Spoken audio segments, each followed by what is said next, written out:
প্রত্যেক দিনের মতো আজকেও সকাল সকালে ঘুম থেকে উঠেছিলাম। সকাল সকালে ঘুম থেকে উঠে চোখে মুখে জল দিয়ে ঘরে চলে এসেছিলাম। আর ঘরে এসে আমরা তো আজকে সবাই একসঙ্গে উঠে গেছিলাম, সেই জন্য বিছানাটা বেশ গুছিয়ে নিয়েছিলাম আর কি।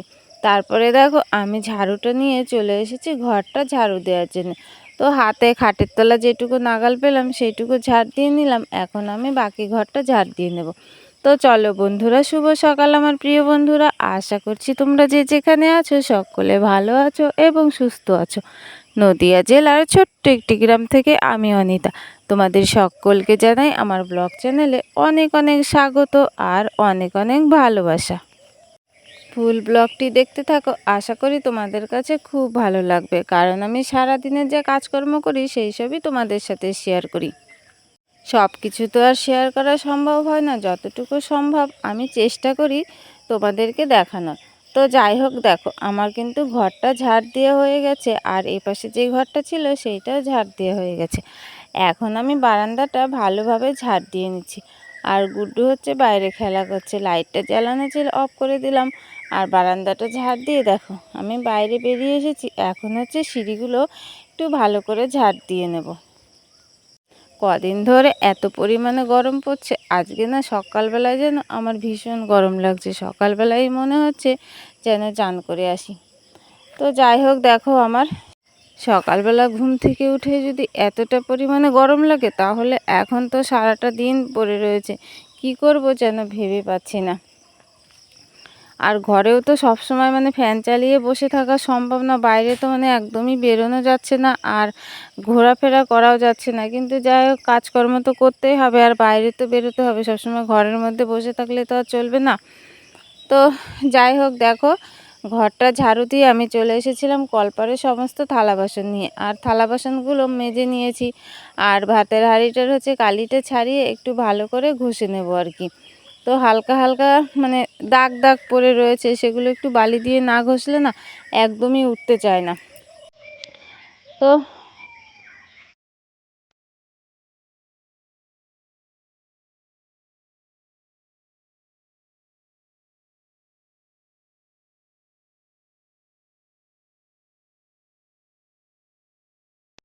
হাঁড়িটা মাজার পরে থালা বাসন ধুতে শুরু করে দিয়েছিলাম। তো অনেকগুলোই দেখো থালা বাসন ধোয়া হয়ে গেছে। আর এখন ওই যে লাস্টে যে হাঁড়িটা মাজলাম সেই হাঁড়িটা ধুয়ে নিলাম। আর বাকি যে জল ছিল প্রত্যেক দিনের মতো কলপারে ঢেলে দিয়ে থালা বাসনগুলো হচ্ছে রেখে দিলাম। থালা বাসনগুলো রেখে দেখো আবার বালতি করে জল নিয়ে চলে এসেছি ঘরে।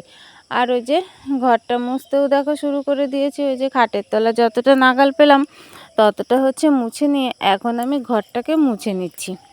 ঘরের মধ্যে তেমন একটা জায়গা নেই, ওই যে সামনে দেখছো ওইটুকুই জায়গা, এদিকে খাটটা রয়েছে, ওইদিকে শোকেস, আর এই সাইডে হচ্ছে অনেকগুলো ধানের বস্তা রয়েছে। তো সেই জন্য অল্প একটু জায়গা তাড়াতাড়ি করে মোছা হয়ে যায়। ওই ঘরটা মুছে দেখো যে ঘরে ঠাকুর থাকে ওখানটায় মুছে নিয়েছি। তারপরে বারান্দাটা মুছে সিঁড়িগুলো সব মোছামুছি করে চলে গেছিলাম চান করার জন্য। এইটুকুই কাজ করে যেন একদম হাঁপিয়ে গেছি, আর গা দিয়ে তো একদম দরদর করে ঘাম বেরোচ্ছিল। সেই জন্য আর হচ্ছে দেরি না করে চানটা করে নিলাম। চান করতে গিয়ে দেখি গুড্ডুর তো অনেকগুলো জামা প্যান্ট ছিল কালকে কাচা হয়নি, তো সেইগুলো দেখো আজকে হচ্ছে কেচে দিয়েছি। আর ওর ওই যে দুটো সাদা গেঞ্জি ছিল, কলের জল তো একটু ভালো না, কেমন তো লালচে লালচে হয়ে গেছিলো, সেই জন্য একটু উজালা দিয়ে দিলাম, দেখতে একটু ভালো লাগছে। আর কিছু জামা ছিল সেগুলো কেচে নিয়েছি কাঁচা ধোয়া ঘরে, সেইগুলো মেলার জন্য চলে এসেছি। আর চানটা করে না যেন একটা শান্তি মনে হচ্ছে।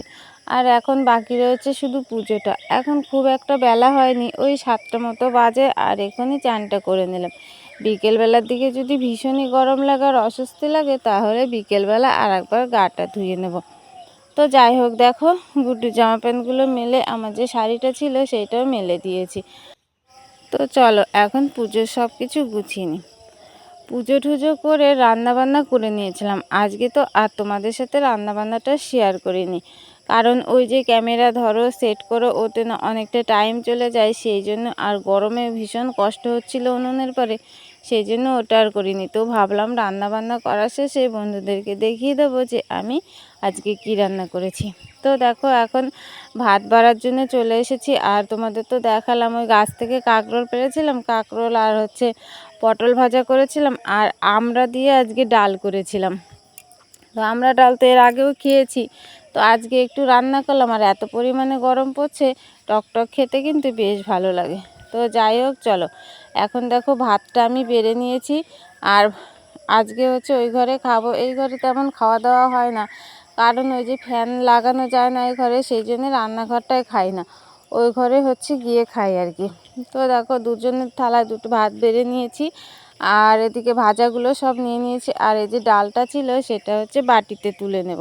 তো চলো বন্ধুরা, এখন হচ্ছে আমরা খাওয়া দাওয়াটা করে নিই, তারপরে তোমাদের সামনে আবার পরে দেখা হবে।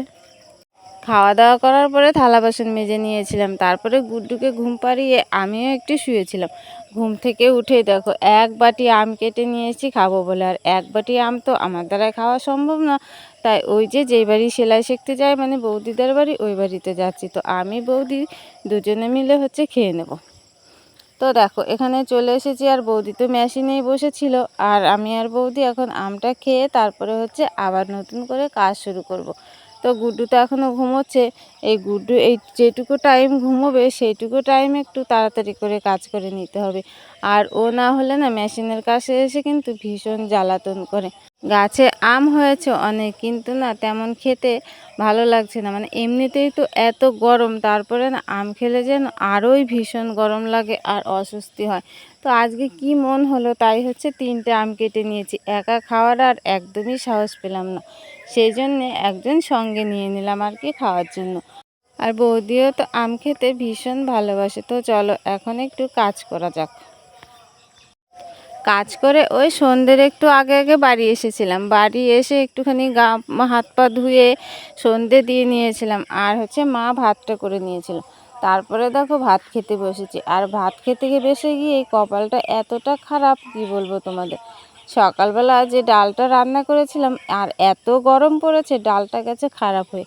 সকালবেলা ডালটা কিন্তু বেশ ভালো হয়েছিল, কিন্তু বুঝতে পারিনি যে খারাপ হয়ে যাবে। তো যাই হোক দেখো রান্না করার সময় হচ্ছে গাছ থেকে কটা ভেন্ডি তুলে নিয়ে এসেছিলাম, আর আলু বেগুন সেদ্ধ দিয়েছিলাম। তো এগুলো যদি আজকে না সেদ্ধ দিতাম তাহলে কিন্তু খাওয়া একদম কপালেই জুটতো না, কোন ভাগ্যে আজকে এগুলো সেদ্ধ দিয়েছিলাম, সেই জন্য রাতে আজকে ভাত খেতে পারলাম, তাহলে হয়তো না খেয়ে শুয়ে থাকতে হতো। তো যাই হোক এখন দেখো আমরা ভাত টাত বেড়ে নিয়েছি, আর হচ্ছে খাওয়ার জন্যে বসেও গেছি। খাওয়ার আগে ডালটা একটু মুখে দিয়েছিলাম, দেখলাম একদম মুখে দেওয়া যাচ্ছে না। আর গুড্ডুকে দেখো থালায় ভাত মেখে দিচ্ছি, গুড্ডুও হাত দিয়েও খাচ্ছিল, আবার ওকে আমি একটু একটু করে খাইয়ে দিচ্ছিলাম। তো চলো এখন হচ্ছে খাওয়া দাওয়াটা কমপ্লিট করে নিই। তো আজকের মতো ব্লগটা এখানেই শেষ করছি, আর বড় করছি না। তোমরা যে যেখান থেকে আমার এই ব্লগটি দেখছো সকলে ভালো থেকো এবং সুস্থ থেকো। তোমাদের সাথে দেখা হবে আবার নতুন একটা ব্লগে। টাটা বন্ধুরা, গুড নাইট।